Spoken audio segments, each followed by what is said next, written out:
السلام عليكم ورحمة الله تعالى وبركاته. dhamaantiin waan salaamay magacaygu waa Maxamed maanta casharkeenu waxaan ku qaadanaa software-ka ama programka loo yaqaan Windows Movie Maker. Programkan ama software-kan waxaad ka soo degsanaysaa internet-ka aad galaysaa kadib waxaad ku qoraysaa Windows Movie Maker kadib markuu kuu soo baxo laba qaab ayuu kuu soo saaray wuxuu ku oranayaa ma waxaad ku doolan karaysaa Windows 7 Windows 8 Windows 10 haddii aad jawaabtu tahay haa halkan click ayaad siinaysaa haddii kale oo aad haysato Windows XP iyo Windows Vista qaybtan ayaad ka doolan karaysaa daba barnaamijka ayaan si toos ah u guda galnaa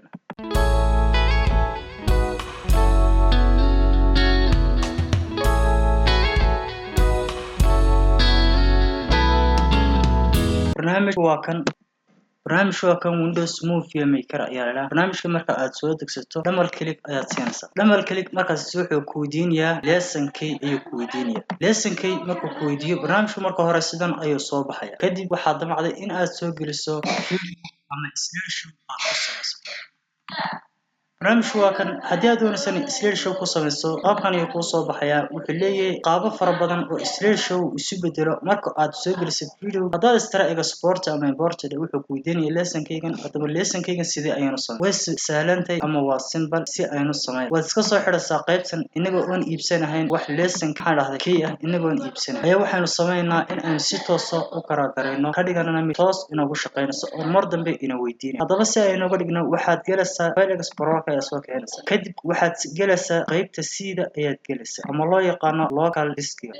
qaybta sida markaad gasho program files baad tagaysaa barta uu ku yaalo ayaad ka soo qaadanaysaa aniga wuxuu u yaalaa halka uu yaala ayaan tagayaa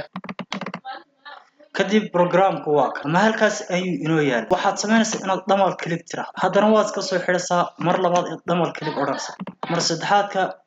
copy ayaad odhanaysaa dhinac ayaad yeerdegaysaa bartan ayaad paste haddana ku odhanaysaa